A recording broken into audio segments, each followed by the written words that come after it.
sampah sembarangan. Udah tahu sampah biang masalah, buang sampah pada tempatnya lah. Iya ya, kalau bukan kita siapa lagi? Ayo kita buat Jakarta jadi bersih.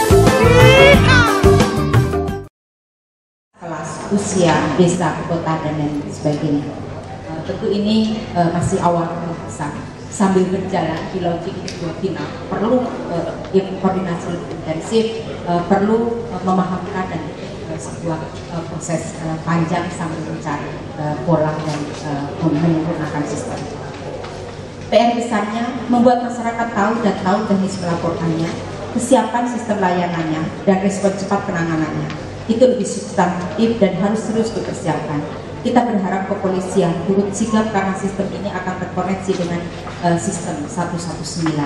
Kita perlu mengapresiasi para relawan yang akan jadi nyawa jalannya rintisan website ini. Di sejumlah negara, ketika kerelawanan ini menebar membantu korban, maka berkontribusi signifikan dalam menekan kekerasan terhadap perempuan, karena korban menjadi tertangani lebih cepat, sehingga bisa memupus impunitas, keberulangan, dan membuat korban bisa menjadi penyintas bahkan pembela bagi yang lainnya.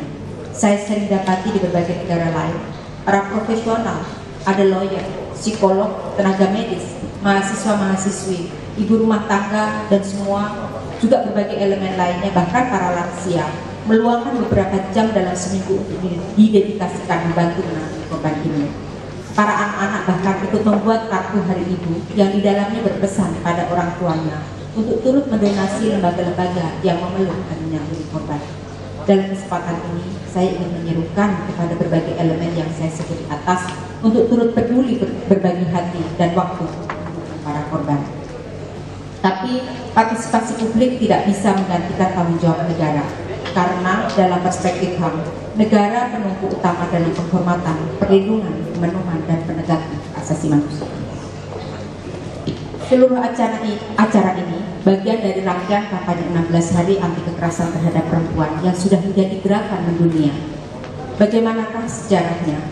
Awalnya kenapa tanggal 25 November sebagai hari anti kekerasan ini dipantik oleh kasus kekerasan 3 aktivis perempuan di Miralba Sister Dominica, Amerika Latin tahun 1960. Kematian mereka menentang rejim otoriter Trujillo digaungkan oleh gerakan perempuan yang diawali tahun 80-an oleh perempuan Encuentro Latin Amerika dan Karibia di Bogota. Gerakan menggelinding yang kemudian wakil delegasi Dominika menggaungkan ke dunia melalui Jenderal Assembly Perserikatan Bangsa-Bangsa pada tahun 99 dan oleh 79 negara disepakati menjadi hari penghapusan kekerasan terhadap perempuan. Gerakan anti kekerasan terhadap perempuan sungguh mendapatkan perhatian serius dari PBB, antara lain melalui resolusi 94 nomor 45 yang memutuskan untuk membentuk pelapor khusus anti kekerasan terhadap perempuan di bawah mekanisme Dewan HAM PBB. Selain itu dipertegas dengan resolusi Dewan HAM PBB 2003 nomor 45 yang menyatakan bahwa negara wajib mencegah, menginvestigasi, menyediakan perangkat hukum, menghukum pelaku, baik negara, individu, kelompok militer, faksi yang mengancam, dan harus menyediakan akses keadilan, pemulihan, termasuk bantuan medis dan pertolongan untuk korban. Resolusi tersebut juga menegaskan bahwa kekerasan terhadap perempuan adalah perampasan hak paling dasar manusia, karena martabat inti manusia seharusnya hak bebas dari kekerasan. Apa dampak ketika kekerasan terhadap perempuan tidak tertangani? Catatan di Vietnam, produktivitas korban setidaknya akan menurun 35%. Belum lagi kita lihat angka perempuan yang kena gangguan medis serius, rasa frustrasi, tersampaikan, mendendam, merepetisi, atau depresi berkepanjangan, dan bahkan berakhir dengan hilangnya hidup atau menghilangkan hidupnya dan hidup orang lain. Terlalu mahal kalau kita tidak cepat. Pemantauan dan kajian Komnas Perempuan, termasuk dari pengaduan yang ada, pola-pola kekerasan semakin kompleks. Kekerasan seksual mengancam kita dan anak-anak kita. Setiap harinya 35 perempuan menjadi korban kekerasan seksual di Indonesia, di mana mayoritasnya adalah perkosaan. Pelakunya adalah orang-orang dekat hingga pejabat publik, terjadi di ranah baik di rumah, transportasi publik, di sekolah, tempat kerja, institusi agama maupun institusi negara. Kami angkat topi pada korban yang rela susah demi keadilan, rela miskin daripada hidup di bawah kekerasan, rela mempertaruhkan nyawa berhadapan dengan pelaku yang multi kuasa, rela adukan orang dekatnya, bahkan suaminya sebagai pejabat yang berkibar bendera di luar. Tetapi semua mereka menegaskan dan memberi rekomendasi bahwa kekerasan terhadap perempuan dalam bentuk apapun di Indonesia harus disudahi dan negara harus menjadikannya sebagai prioritas bangsa.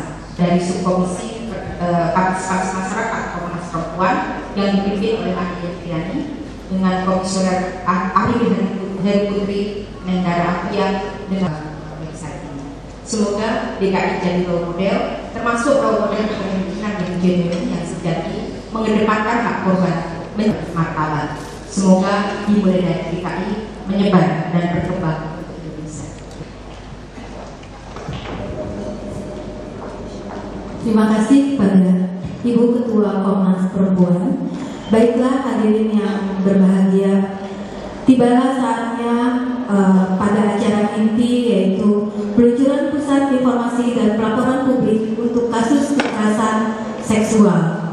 Sebagai pembuka, kita akan melihat video singkat website kekerasan seksual.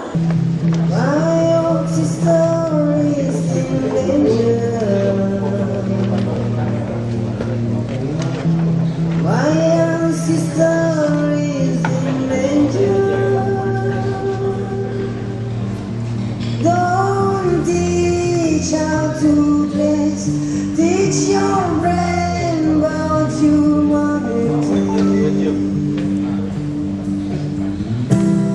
My family is in danger.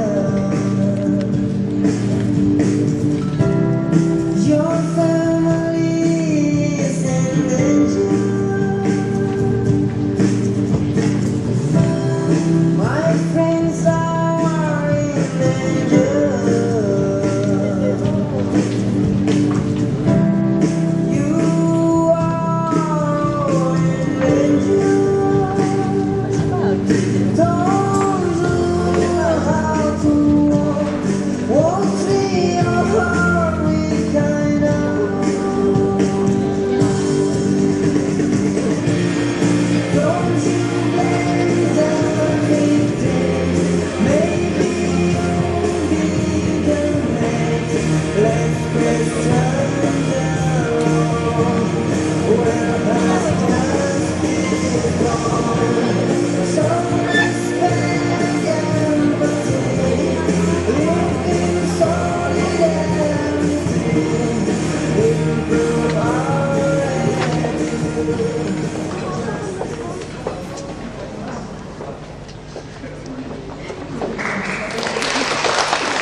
Ya, untuk acara ini akan dipandu oleh Ibu Andi Yevriani.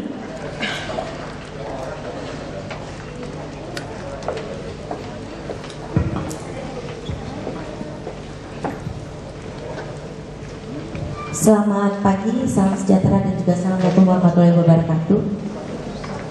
Ibu bapak sekalian, teman-teman yang memegang alat canggih yang dapat terhubung dengan website ini, tolong diketik sekalian bersama, www.komnasperempuan.org.id. Ini adalah tampilan halaman pertamanya. Kami sebetulnya ingin mendapatkan alamat yang lebih pendek, tapi dari perbincangan dan diskusi dengan banyak pihak, tetap di bawah Komnas Perempuan dirasakan saat ini masih dibutuhkan untuk mengajak lebih banyak korban bersedia untuk melaporkan kasusnya. Jadi semua titik-titik merah yang ibu bapak lihat ada di provinsi, di dalam peta-peta ini adalah liputan-liputan media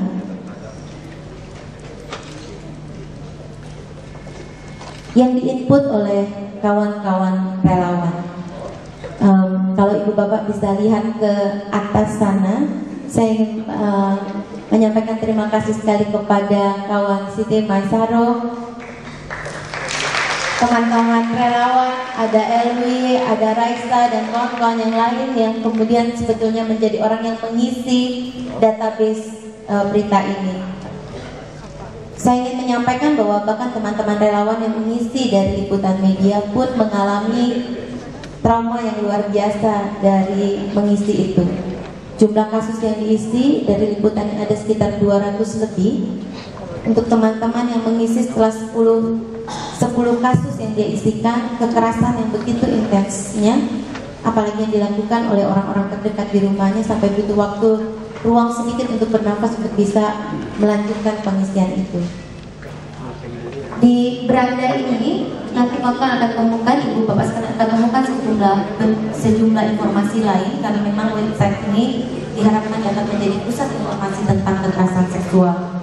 Untuk itu, di menu keduanya adalah kenali 15 bentuk kekerasan seksual. Semua bentuk ini tidak direka-reka oleh Komnas Perempuan, tapi adalah bentuk-bentuk kekerasan seksual yang telah dialami oleh perempuan Indonesia. Dari rangkaian pemantauan yang dilakukan Komnas Perempuan sejak ia pertama kali didirikan di tahun 98 pasca kerusuhan Mei 98. Dan kami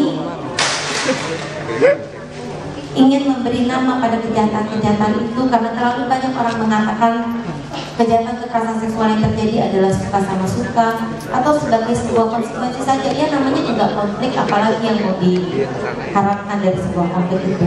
Tapi setiap luka, setiap tindak kekerasan yang dialami perempuan itu adalah tindak kejahatan, sekalipun tidak semuanya dikenali oleh hukum Indonesia. Misalnya saja penyiksaan seksual, sampai sekarang kita tidak lihat kata penyiksaan di dalam KUHP kita. Sehingga keberadaan laman ini, keberadaan website ini tidak menggantikan kerja-kerja lain, kerja-kerja panjang yang sudah diupayakan bersama Gerakan Perempuan maupun Gerakan HAM, baik itu untuk merevisi undang-undang, KUHP, KUHAP, maupun jika nanti kita merasa perlu bersama untuk membuat satu undang-undang sendiri tentang kekerasan seksual. Kembali ke, saya tidak akan bacakan satu-satu karena cukup panjang. Kita juga ingin mendapatkan tanggapan dari baik Pemprov DKI maupun kawan-kawan dan bapak ibu yang hadir di ruangan ini. Sampai saat ini, seperti tadi saya sampaikan, situs ini berisikan data dari laporan-laporan media. Kita akan berharap di kedepan hari korban dapat menggunakan ini untuk melaporkan kasusnya dan dapat ditangani dengan segera. Untuk itu nanti bisa diklik kirim laporan yang mereka bisa mengisikannya. Cita-cita membuat laman ini sebetulnya datang dari sebuah program besar di Mesir, Horesnet, di mana ketika seseorang meng-SMS atau menulis Twitter ataupun di Facebooknya, dia bisa langsung terkoneksi dengan polisi terdekat, karena polisi lah yang diharapkan bisa menjadi unit gerak cepatnya ya untuk melakukan perlindungan dan sebagainya. Kami sedang dalam proses diskusi dengan kepolisian. Kita tahu bahwa polisi baru saja melansir hotline-nya 122 110, tapi saat ini infrastrukturnya belum terbangun dengan cukup baik, sehingga kami khawatir kalau kami letakkan langsung nomornya nanti malah belum dapat ditangani dengan baik, karena selain mencatatkan nomor-nomor telepon tersebut, tentunya kita perlu mempersiapkan infrastrukturnya, termasuk awak yang menerima, karena kita mungkin idealnya kami di Komnas Perempuan itu seperti 911. Jadi kami dengan melalui laman ini sekarang, dia akan mendorong semua pihak untuk mempercepat membangun infrastrukturnya tersebut. Maka kembali ke halaman awal, Sinte, minta tolong ke halaman awal. Tolong scroll ke bawah. Kirimkan email ke lewat redaksi Komnas Perempuan, kemudian dapat retweet ini dengan upaya menjangkau anak muda dengan double hashtag kekerasan seksual. Sebetulnya dari pengalaman Komnas Perempuan, banyak sekali korban kekerasan seksual yang baru akan melaporkan kasusnya tidak segera pada saat kejadian, karena mereka punya banyak sekali pertimbangan. Keraguannya bahwa ada orang yang bisa mengerti apa yang dia alami dan ada yang bisa merespon. Sekalipun saat yang bersamaan kita punya pengalaman-pengalaman buruk. Dengan nanti infrastruktur yang dipersiapkan, kami berharap saudara-saudara kita yang ketakutan yang berada langsung pada insiden ini bisa mendapatkan Pemprov Jakarta yang saat ini kami tahu sedang menggagas sebuah penanganan pengaduan yang terpadu. Kami betul-betul ingin melihat bahwa penanganan pengaduan ini tidak hanya tentang infrastruktur, jadi ini mendapat dukungan, sekalipun tentunya sekali lagi sama seperti yang tadi saya ceritakan, untuk dapat meletakkan nomor layanan terpadu ini kita perlu mempersiapkan infrastrukturnya dengan lebih baik, terutama untuk memastikan awak yang nanti menerimanya memang itu. Perkenankan kami di Komnas Perempuan melansir website ini dengan data-data yang dari laporan media terlebih dahulu sebagai sebuah komitmen dan juga dorongan untuk mempercepat pembangunan infrastruktur. Nah, kami juga mempunyai nanti untuk kumpulan dari laporannya bisa berada di laporan kasus yang ada, dan juga nanti ada cara membantu. Dan yang terakhir yang saya ingin tunjukkan, kita balik ke beranda. Selama 1 semester penuh harus bergulat dengan isu kekerasan terhadap perempuan dan kekerasan seksual. Sayangnya pada hari ini kita tidak berkesempatan untuk memperdengarkan satu campaign yang sedang didesain oleh teman-teman di sebelah kiri kami. Nanti kita bisa diskusi lebih lanjut ya dengan Dinas Perhubungan di Pemprov DKI, karena ini betul-betul sangat menyasar kepada transportasi angkutan umum di saudara-saudara kita yang selalu menggunakan angkutan umum untuk punya rasa aman dalam perjalanannya. Teman-teman menyiapkan jingle, ada bajunya, ada badge-nya, bahkan ada orang-orang yang nanti akan turut menyumbang. Mereka punya seluruh paket campaign ini yang kami juga butuh diskusikan lebih lanjut dan bisa kita dukung bersama-sama.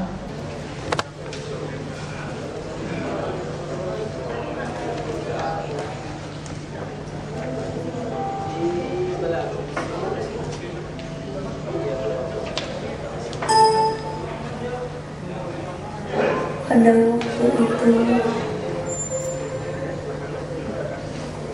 aku tidak tahu lagi apa yang harus kulakukan. Aku meronta, berteriak, dan bahkan aku sudah mencoba untuk menghentikan kejadian itu.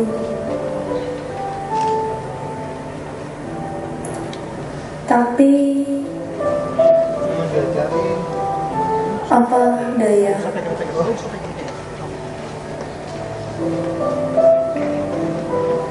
tak sanggup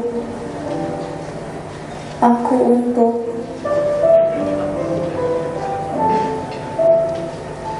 mungkin kejadian ini merupakan yang paling memalukan dalam hidupku. Apalagi ketika harus memberitahukannya kepada orang tuaku.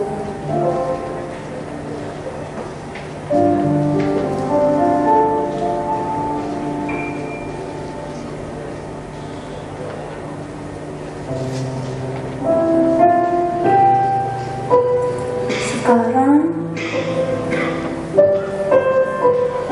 yang bisa kulakukan hanya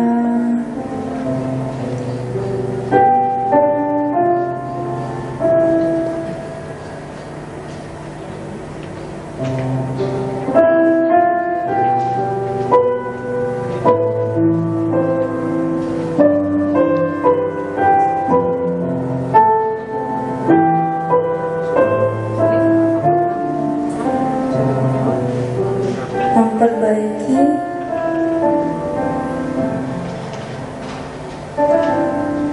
keadaan ini menjadi lebih baik.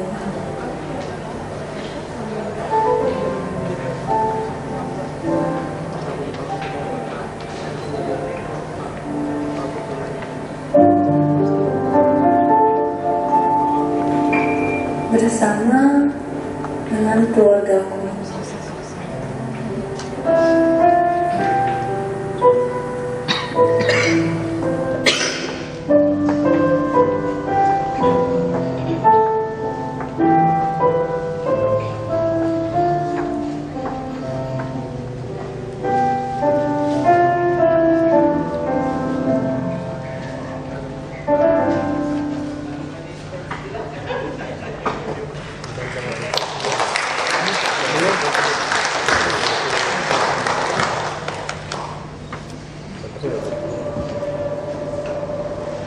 hadir bersama kita, kawan yang mencipta film ini. Boleh saya minta tepuk tangan sekali lagi untuk Stanley yang ada di belakang. Minta maaf, saya mau menunjukkan justru.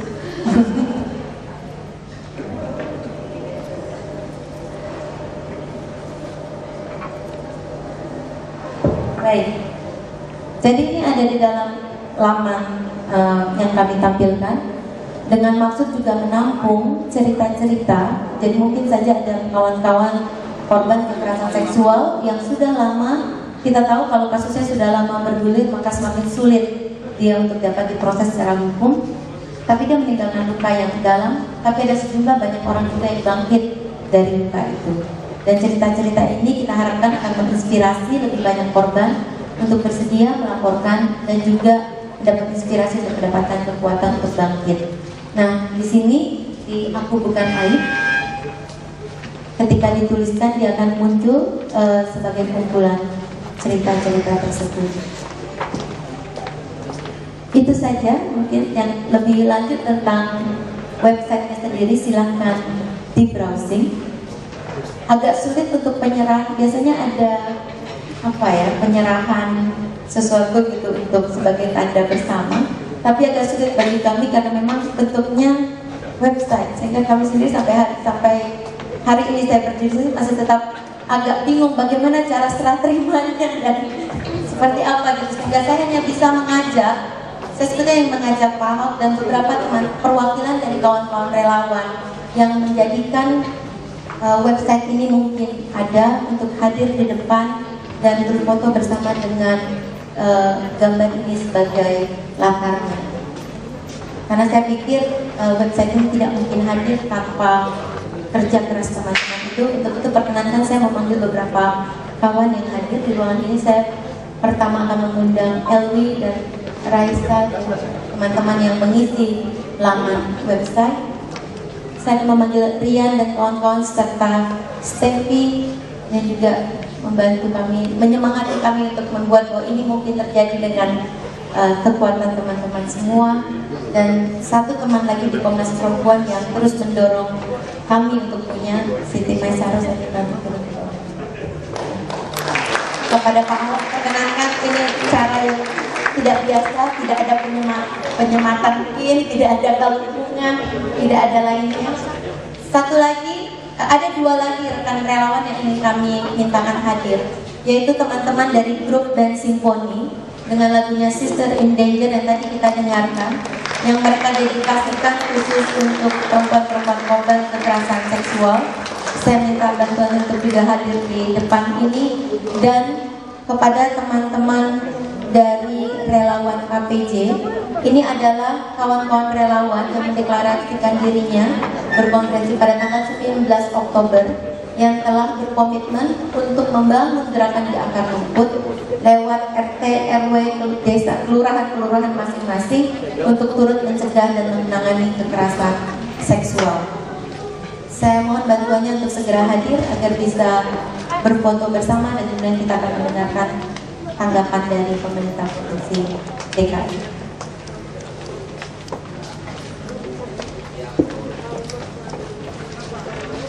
Mari silakan. Kita akan siap berjajar kalau kita mengundang Pak Ahok untuk hadir. Jadi teman-teman, saya boleh minta tolong ini layarnya diangkat sedikit.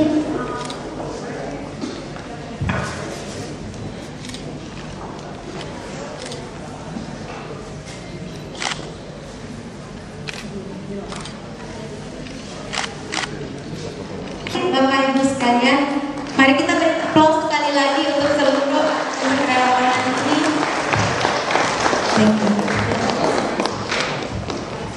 Saya yakin semua teman-teman relawan tidak menyangka dia akan dipaksa untuk berada di panggung ini.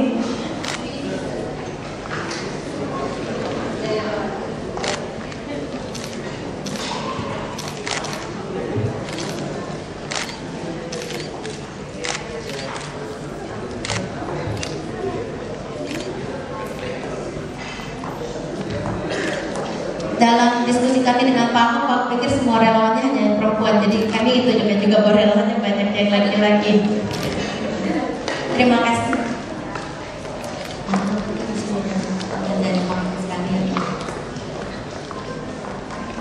Jadi sekaligus saya mendorong Pak Ahok untuk memberikan tanggapan.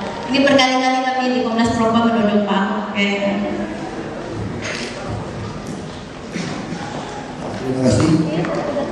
Saya hormati Ibu Wilayah dari Komnas Perempuan dan seluruh relawan maupun hadirin undangan. Selamat pagi, salam sejahtera untuk semua. Pertama-tama kami Pemprov mengucapkan terima kasih pada kerja Komnas Perempuan maupun dari relawan, karena pekerjaan ini memang harus kita keroyok bersama. Apalagi kita tinggal di sebuah budaya, kalau ada kejadian kekerasan terhadap perempuan, yang disalahkan pasti perempuan. Saya pengalaman, saya masih ingat sampai sekarang waktu saya kecil. Kebetulan bapak saya itu ada kasus apapun, orang ngadu itu bapak saya. Ini ada kejadian menarik sekali gitu. Saya tidak tahu itu semacam perkosaan atau pemaksaan, tapi terjadilah ada satu laki-laki yang kejadian sama perempuan, ini istri orang, ini suami orang. Lalu ribut. Malahan yang lucu, ini budaya kita. Si istri yang suami yang ada sesuatu kejadian dengan istri orang tadi membela suaminya, itu lucu. Ini bapak saya jadi kayak sidang di masyarakat. Lalu dia marahnya begini, dasar perempuan gatal, macam-macam lah. Masih yang disalahkan si perempuan ini istrinya yang ngomong nih. Lalu ada satu yang tua yang bijak, saya sampai sekarang masih ingat. Dia jawabnya keren banget teman. Kalau daun talas, daun keladi, jadi kalau itu daun keladi, itu kan gatal. Kalau dipegang kan gatal. Kalau walaupun daun talas itu gatal, kalau kamu tidak pegang, kamu nggak merasakan gatalnya. Jadi laki-laki kalau lihat perempuan diperkosa, saya masih lihat di TV menyedihkan sekali gitu. Waktu kasus yang loncat dari yang perkosaan di kendaraan segala macam itu, komentarnya itu perempuannya salah, habis pakaiannya sih yang menggoda. Saya bilang itu pakaian yang menggoda. Menurut saya, kalau cantik pakai kerudung tutup habis juga menggoda juga kalau tubuhnya gitu loh. Bukti di Timur Tengah TKW itu diperkosa juga. Tutup semua juga diperkosa, itu sampai sempat gila dan gilanya orang aja. Tapi orang mau ngejust itu jadi kasihan orang yang jadi korban. Nah, jadi saya sangat setuju. Jadi saya khawatir sekali begitu kasih nomor hotline service itu di telepon, jawabannya salah sambung. Saya tidak tahu katanya.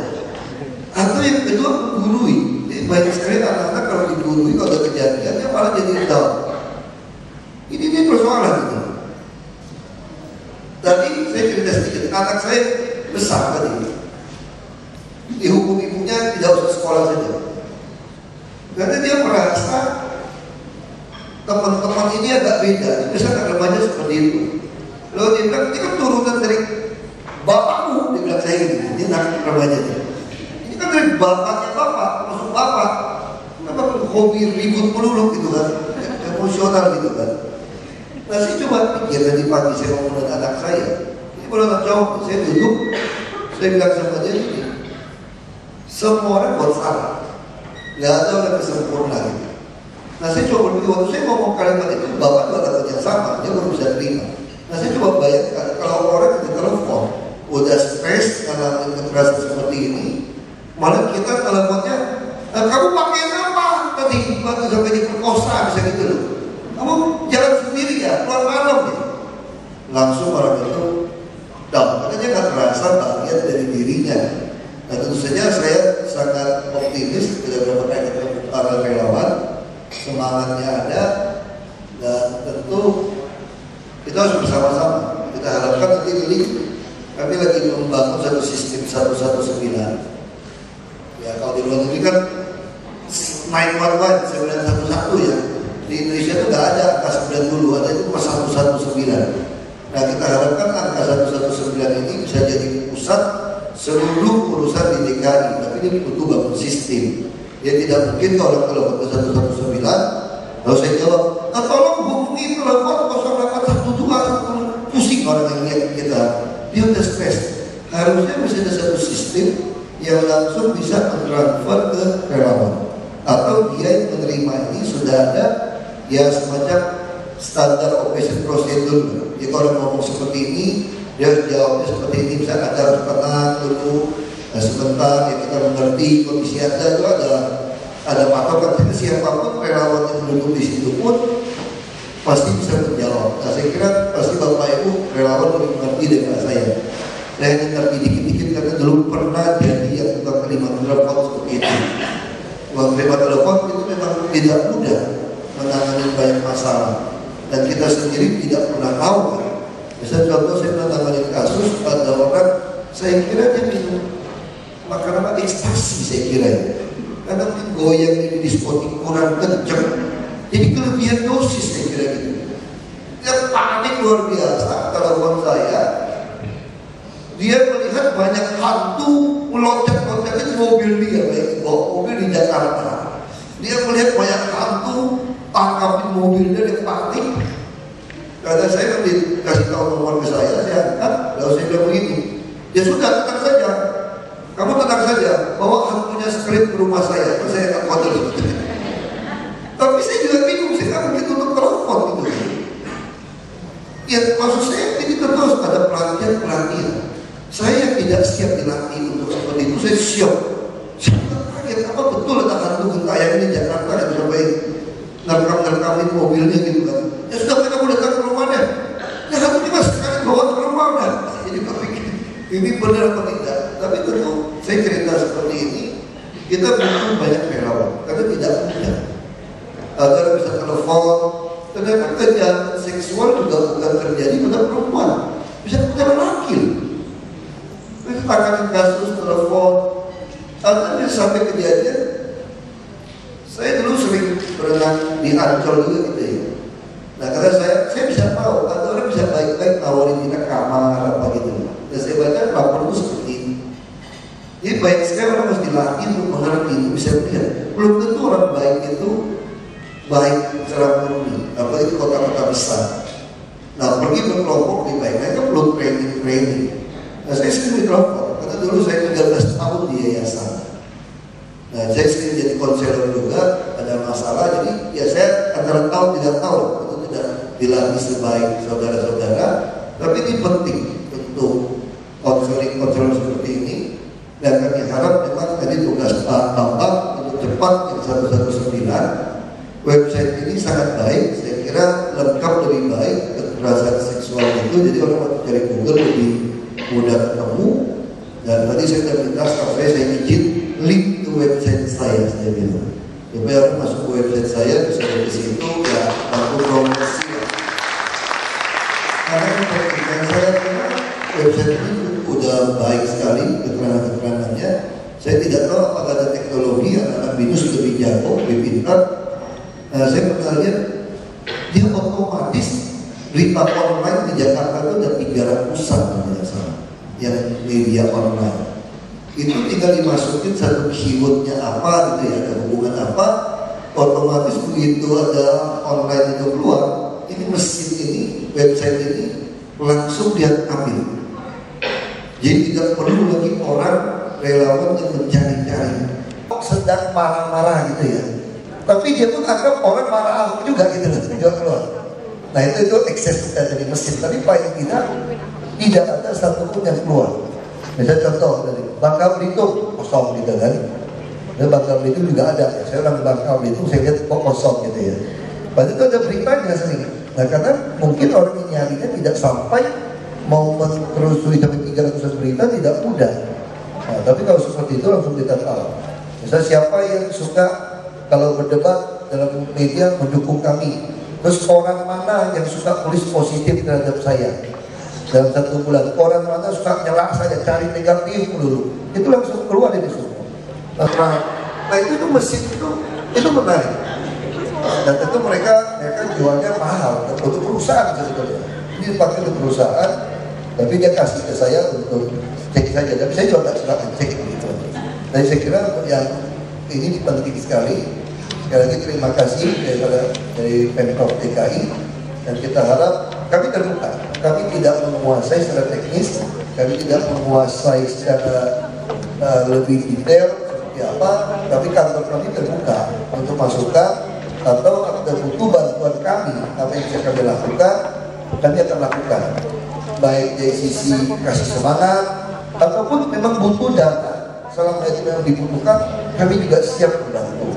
Yang penting kita bisa sama-sama kompak. Kita bukan mencari uang, kita ingin mencegah semua yang terjadi. Jangan seperti kemarin kami mendorong orang pakai kondom di hari penyakit AIDS. Di sebelah sana ada mahasiswa-mahasiswi protes pemakaian kondom, karena kondom itu adalah bagian dari barang yang menjual kondom, kira-kira gitu. Itu sesuatu hal yang aneh menurut saya. Bagaimana kalau orang terjangkit HIV? Kita harus mendorong orang DKI semua melakukan voluntary consulting testing secara sukarela, mengetes status HIV-nya. Karena penyebaran HIV hari ini DKI jumlahnya yang ibu-ibu rumah tangga yang tidak pernah kerja apapun, hanya melayani suaminya saja, itu terjangkit 5 kali lebih banyak daripada yang kerja PSK. Nah ini semua bisa terjadi. Baik, karena kita harus cegah bersama. Pemakaian kondom bukan sesuatu hal yang mengajukan free sex. Saya sempat seolah-olah saya katakan, saya menganjurkan tidak boleh ada seks sebelum nikah. Pada mau bicara ketat seperti pikiran saya. Gimana caranya supaya menghentikan HIV sama AIDS? Jangan ke peraturan, betul. Pasangannya tetap, betul. Punya istri banyak, ada di TV. Ini satu, tidak salah. Anda punya uang, punya istri banyak, silakan. Tapi belum tentu semua orang berani punya istri banyak gitu. Kalau dia termasuk ikatan suami takut istri, kan repot. Jadi saya memaksa orang punya. Tapi itu yang dilakukan itu kan solusi menurut saya. Sampai bicara soal lokalisasi prostitusi. Saya katakan hari ini kita bingung kalau dia orang pakai salib. Dia PSK pun kita anggap dia orang suci. Kalau orang pakai kerudung, dia PSK pun langsung bukan PSK. Kita nggak bisa kontrol semua orang hari ini. Dan kalau yang oknum-oknum mendapat tarif-tarif untuk tempat-tempat lokalisasi yang tidak resmi ini tidak terbilang. Tapi saya katakan bisa nggak untuk mempertobatkan orang-orang seperti itu? Tidak bisa. Tapi kalau ada lokalisasi masih bisa mempertobatkan. Tapi ini tidak bisa melawan hukum. Tapi kalau korupsi, saya kira korupsi sama nggak? Sama. Kalau Anda tidak setuju orang HIV, ya mulai sekarang dites saja seluruh Indonesia. Hanya 10 menit untuk mengetahui positif tidak positif. Begitu positif, bawa ke sebelah tembak. Positif, bawa sebelah tembak. Sekali saja. Tapi saya juga minta yang koruptor nggak bisa membuktikan hartanya dari mana, pejabat yang nggak bisa membuktikan hartanya dari mana, bawa ke samping tembak juga. Lalu fair. Kalau tidak ada betul, nanti selalu yang wangi itu jadi yang salah, yang kalah. Selalu begitu. Makanya saya bilang kita harus berani suara bersama untuk melawan sebuah konsep seolah-olah kalau terjadi perkosaan apapun itu kesalahan wanita. Jadi kita tiba-tiba di dalam kota kita, wanita itu seolah-olah seperti budak yang bisa senangnya. Ini harus dilawan. Ini bukan budaya agama mana. Ini suatu kontrol yang terjadi. Kita nggak berani ngomong soal itu. Dan kita takut di demo, repot. Nah ini saya kira persoalan yang kita hadapi.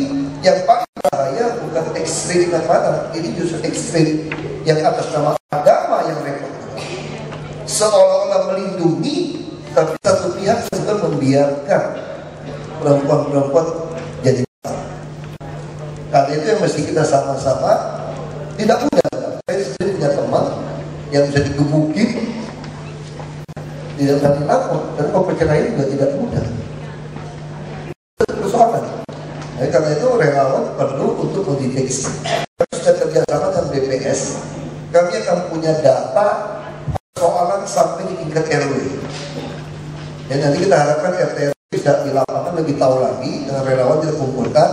Jadi kita bisa ketahuan nih, biang keroknya siapa di RW ini, persoalannya apa di RW ini sampai sudah ribut misalnya.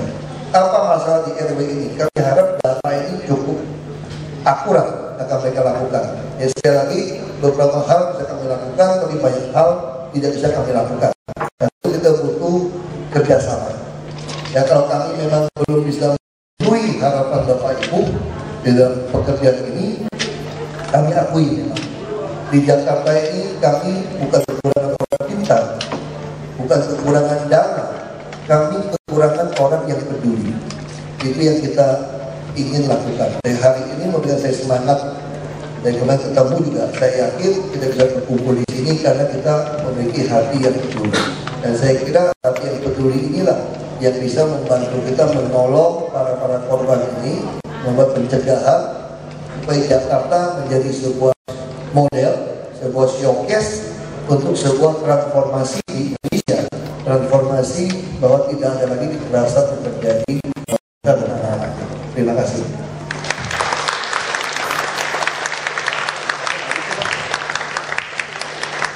Terima kasih pada Bapak Wakil Gubernur Pemerintah Provinsi DKI Jakarta atas tanggapannya. Baiklah hadirin semua, sebelum kita masuki acara selanjutnya, mari kita dengarkan satu buah lagu dari kawan-kawan Simponi yang berjudul Sister in Danger. Lagu ini diciptakan oleh kawan-kawan Simponi.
A, bayi 9 bulan meninggal setelah diperkosa pamannya di Durensawit. Ada anak SMP diperkosa abang kandungnya di Jakarta Barat. Ada IS 17 tahun diperkosa mantannya di Durensawit. Ada RI siswi kelas 5 SD diperkosa ayahnya dan meninggal di hutan kayu. Ada anak 11 tahun diperkosa ayah kandungnya di Bandung. Ada 2 remaja 15 dan 16 tahun diculik dan diperkosa 6 orang di Depok. Ada RN 17 tahun diperkosa ayah dan abang kandungnya di Tasik. Ada anak 17 tahun diperkosa ayahnya di Sukabumi. Ada Joti di India. Ada korban-korban lainnya di Amerika, di Depok, di Amerika, di Asia Timur. Stop kekerasan seksual terhadap perempuan.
Baik, sebelum teman-teman Simponi turun, saya ingin memperkenalkan dulu para pemain personil dari Simponi itu sendiri. Randy, vokalis, sekaligus kalau mungkin Bapak Ibu dulu pernah nonton Laskar Pelangi, ini salah satu pemain utamanya. Iya. Pak Ahok juga di Bangka Belitung. Ya. Kemudian ada Mul, ada Eta, Bayu, dan Haikal. Boleh kasih tepuk tangan sekali lagi? Terima kasih buat teman-teman Simponi. Ya. Mundur. Balen. Surat baca, surat apa sih, Pak? Ini baca. Apa dulu ini dulu? Masalah acara ini, Pak Ahok, gimana dukungan dan juga ya, saya kira ini bagus. Mereka inisiatif sekali membuat sebuah website, ada email, misalnya nomor, karena nggak semua orang berani telepon. Jadi kadang-kadang orang seperti itu kan mengalami sesuatu, dia kan butuh curhat, kadang-kadang nggak bisa cerita sama orang tua, sama saudara, dia takut kan. Nah ada sarana sepertinya dia bisa cerita. Kok sini sekalian, dia bisa cerita. Jadi tentu ini sesuatu yang baik, dan cerita tentu ada para konselor ini untuk bantu, para relawan untuk bantu. Tadi orang lagi trauma kan, nah kita mesti menunjukkan kita respect dan empati orang ngalamin sesuatu seperti ini.